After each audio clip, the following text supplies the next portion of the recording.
So we're going to be castrating a bird today. Castrating a bird, Phil. We're going to take out its testicles. This particular bird's got testicles, I would rate these the size of a French bulldog, much bigger than a French bulldog, more like an American staffy. This bird has got the attitude of an American staffy as well. It bites them. It's tough. Fire in it. And when we take out these testicles, which will probably lose a lot of its, it should lose a lot of its energy. So I'm sure most of you watching will agree this is pretty awesome. I don't want to squeeze the testicles because it could hurt the bird. But these are big testes. Alright, and what are they really? Because someone out there is going to believe you. Well, you've got to watch till the end. But at this stage, we're going to call them testicle lookalikes. I need some cool cotton on it. So what's going on down here? So we've got very unhealthy looking skin. This is called xanthomatous skin, spelled with an X, xanthomatous, or fatty. And it's really problematic because the skin doesn't have much holding power. So I'm going to take off as much as I can and still close it. And you can actually see the vent is very close by. Mm-hmm. We obviously want to avoid the vent, which is right. Here's the vent. So it's right by the vent. This. I mean, we're right on the vent here. So it's not ideal. But there's probably fatty tissue in here that's got to be removed. We're about to start. So when this bird first presented to the clinic, she couldn't go under this because she was swelling. She came in. Now there's something called a red cell count or hematocrit, where we measure how much blood the bird's got. She came in because when she came in, she had lost 50% of her blood volume. But because she was bleeding, it was emergency surgery, and we had to take out the first big lump. Do you want one of those? Do you want that many towels under her? Well, I was going to say no to that. Yeah, I would say no. Let's get the grey one out from there, Sonny. Sorry to interrupt you, Phil. It's like she's allowed to go straight onto that. She's meant to go straight onto the pad if you want. So the red cell count was very low. So the red cell count, in most mammalian species and birds, the red cells make up 50% of your blood. And in this particular case, they made up only 20%. So it was very anemic. She lost 50% of her blood. So we had to quickly do the surgery. We can transfuse birds, but it's a little bit trickier. Obviously, we transfuse a Galah with a Galah, but a 20 we don't transfuse. It's not.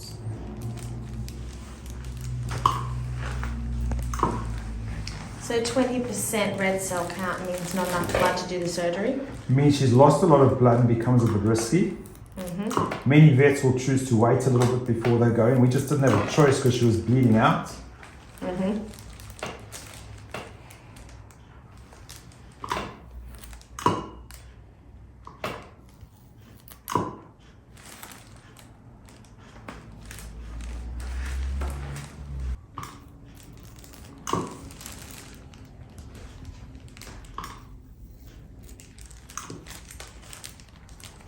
And we've got really unhealthy skin that we'll be stitching together here, which isn't good either.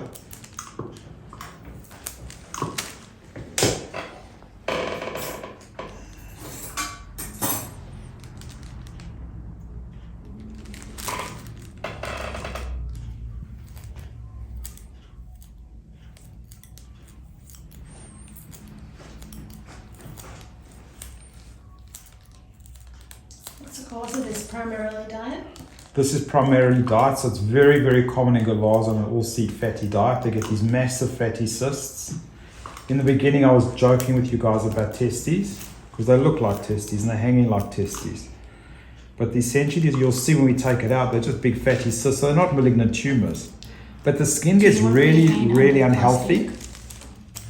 And I'll decide once I've taken the mass out, I might be able to remove some more skin once I've taken the two little masses out. But he's still anemic and he's still toxic. He's lost a lot of blood. So as you can see, we haven't even had one drop of blood loss yet, which is brilliant. That's what this radiosurgery is all about.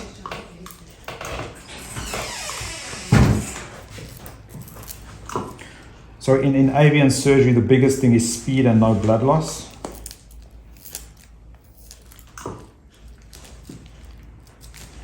How common would you say this condition is for? Very common, so common. Every single galah on sea diets, if it gets old, it's going to have this.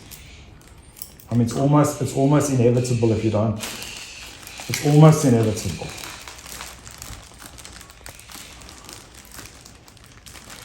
I mean, there's the testes number 1.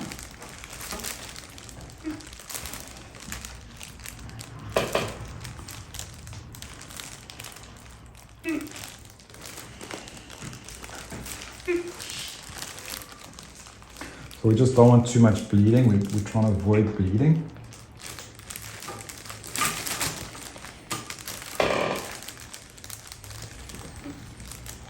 So taking out the first testes.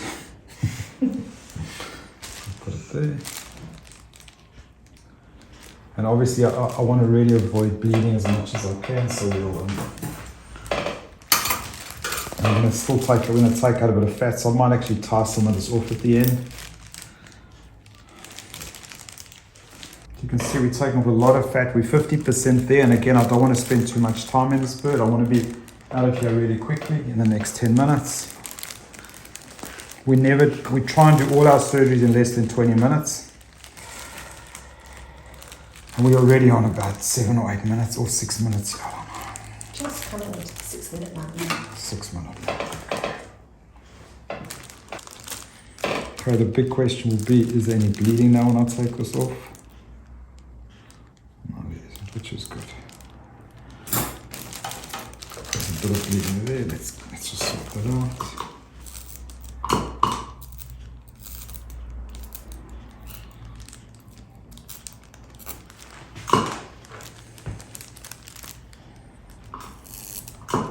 So effectively you're cauterizing the bleeders, is that right? I'm trying to cauterize the bleeders, yes.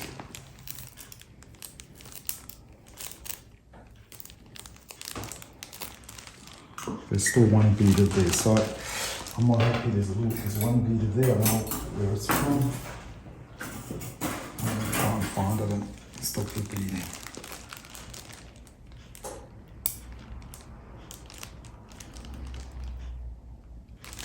I can't see exactly where the bleeding is from. So this is oozing, it's not bleeding, and I'll just cauterize a few different places.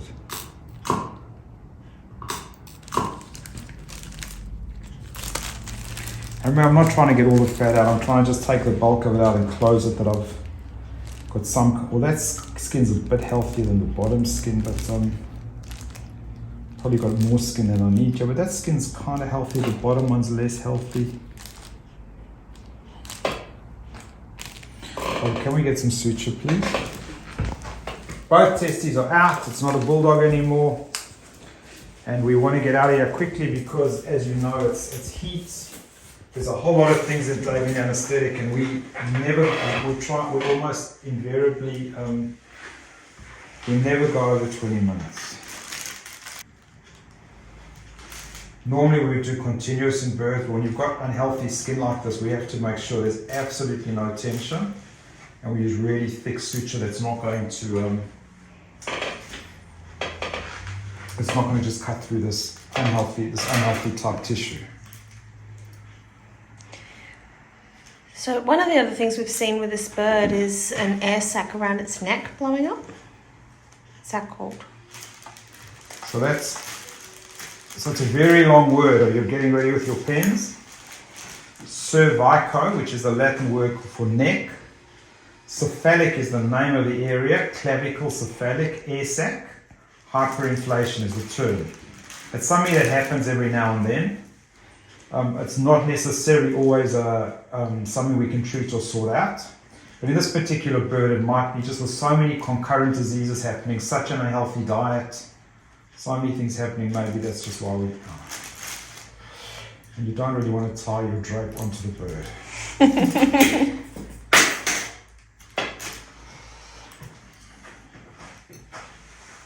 And you guys saw how easy and quick the main surgery was. There's actually a complication we're going to come to in a second.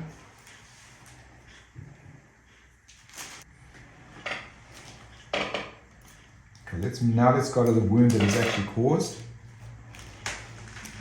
You can just see how good that looks. That looks beautiful. It's really quick and there's no tension. And that's a really nice wound, a really nice outcome. We're all happy with that. It's closed beautifully. It's that's going to heal beautifully. But now we've got a wound that he's caused himself that I've got to get to as well. So let's just see if this. We're gonna have to. Let's get him onto his side, a little more on his side maybe. Which one? Want to do that one, Sammy? Oh, this is okay, just like this. If you can sum up, yeah, hold the leg there. Well, this is horrible. This is an infected wound. This is not related. Can I get some flush, Sammy? Flush the wound. So it's not sterile surgery. I'm cleaning out an infected wound. Carry on. Carry on. Okay, stop. So this is an infected wound itself. This is an infected wound, so we're going to try and take out as much dead tissue as we can and then close it up the same as the other one. This is really messy and it's going to bleed. And Why has it done this? Is this just discomfort? it's got such unhealthy skin, I don't know. Plus it's, I mean, it was on, I'm not really sure. So now we're a little more nervous just cutting tissue here because I just don't want bleeding. In bird surgery, the biggest problem we have is bleeding. I think part of the problem was, if you look at the original photos, the way the fatty lumps were shaped. This was actually pressing onto the perch whenever the bird moved, so it was rubbing as well. But remember, it's really important to take out all the dead tissue, so I've got a little more work to do.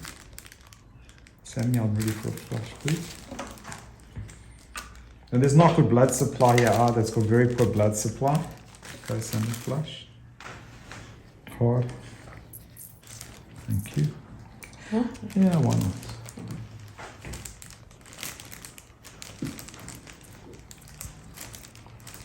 Thank you. No worries.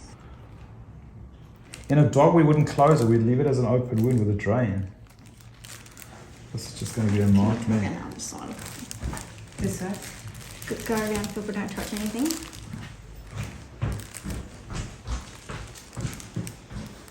Put your hand under the drape. Can you take over its foot so I can readjust my hand because it's showing? So I'm not going to get a perfect outcome, but I've taken off a lot of the dead tissue. I've got to make sure there's not an easy closure here. It doesn't close easily either. There's a bit of tension, which is a bit of a problem.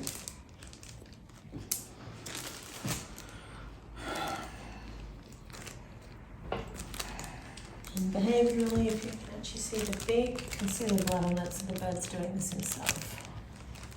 So the wound we've done, the surgical wound will heal very well. This one's going to be a nightmare. This one's going to be, let go, Sammy, just let's see if you loosen it. This one we'll probably end up doing again. Hold it again, Sammy. No problem. So I'm happy I've taken out a lot of the dead tissue.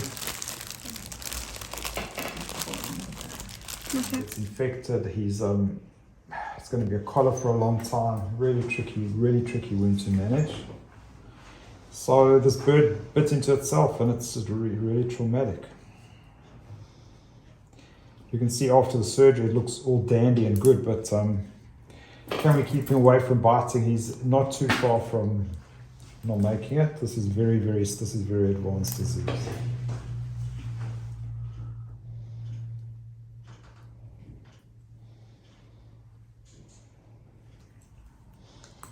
On the bright side, we have convinced him that vegetables are food. Yes, that's what we're going to hear. So this bird's just started eating veggies, which is brilliant, and it's just started balancing things a bit. So this fatty stuff eventually. I mean, this bird's probably 30 to 40 years old, Mel. How old? Yeah, about that. So all we've got to do is now slowly change the diet, get the owner to change the diet a little bit, and then we should be okay.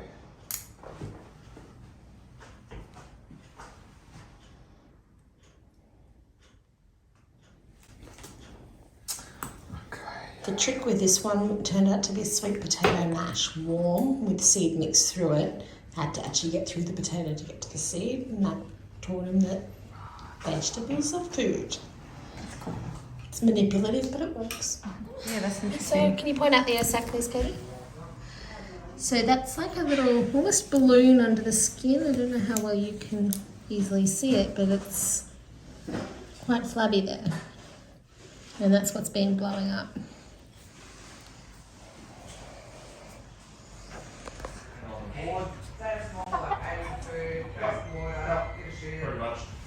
So this is what we want to see, eating a veggie mix. We're hoping this will be the last surgery she requires, but you can see the improvement, quite drastic. And she's seen the camera and now she's suspicious of what I'm doing. So we're incredibly happy with one of the worst lipomatous masses, just so big. If you look at the size of the surgery, it starts right on the one end of the bird, goes all the way down, all the way up here, all the way along here. So it's actually, and then it comes, we had to make a flap, we had to close it. So this is not cosmetic surgery, this is plastic surgery. I'm playing on the parody that's going on in the news now between cosmetic and plastic surgeries. The healing is probably about 95%, so we're nearly there. And this little guy who's been saved basically from euthanasia by the surgery, there's still a small lump over here that's got to be addressed. But it's actually a solid scab, it's not an open, pussy wound like we had previously. So the result is really good. This bird's desperate to get the collar off. So besides this little lump here, which potentially is going to get bitten, you know, we're getting exasperated. Can we go in and do a last surgery? Do we have to do something to close this last little bit?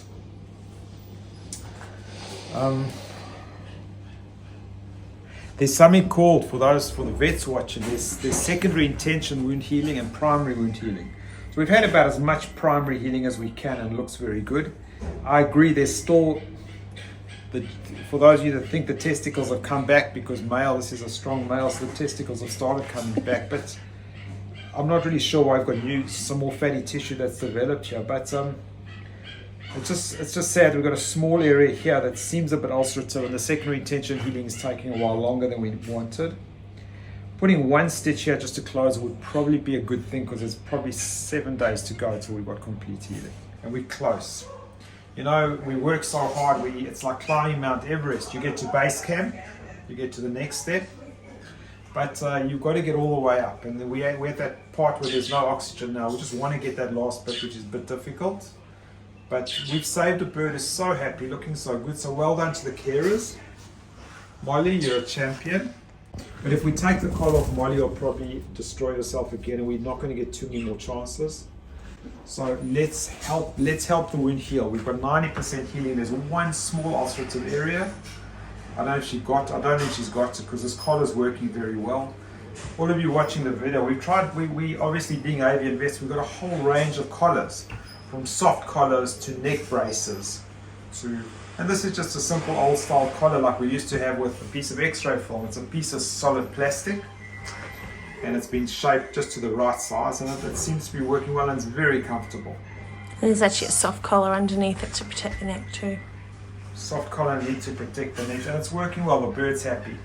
You know, life's not perfect, so we have to keep this bird collared until we get to where we want to be, just so we don't reverse back to where we were. And it's so close to the vent. All the surgery's been around that little hole that all the droppings and the urine and the stool comes out, so we've got to be careful. So little Molly's doing amazingly well. You remember the 2 testicles that we took out? We've ended up with... This is several months later, isn't it, Phil? Obviously, you guys all know who are watching that it wasn't really testicles we took out. We now, disclaimer, don't get upset with that. It was actually fatty tissue. So it could be there's a word, xanthomatous or fatty tissue, but because the skin is so unhealthy, even now that she's made a full recovery, the skin is so unhealthy that you can just see it's like yellow, it's puckered, it's fatty, it's thickened. But Molly's doing really well. Molly's gone to a really good home. She's been given a really good diet. And we found out he's a boy. We found out he's a boy and he's so much healthier than he was. And this is a really good outcome. We've got a happy bird that was surrendered because of massive problems and repeated surgeries. And it's all healed well. So all's well that ends well. And the testicles in this male are still inside and still producing testosterone. Got a girlfriend now. And Molly's got a girlfriend now. And Molly's actually very happy. It's a really happy bird. Milk, what else can you tell us about Molly? Very friendly, but very annoying when he does the smoke detector noise. Can you imagine? Hate it. It's very loud. This was a really cool case because we had a bird with massive fatty lumps that were difficult to take out, difficult to close. And it took diet time. 7 months later, we got a happy, healthy bird. So, Molly, what can you say to the camera? Don't make a smoke detector sound because that's going to annoy us. But well done, we're very happy with you.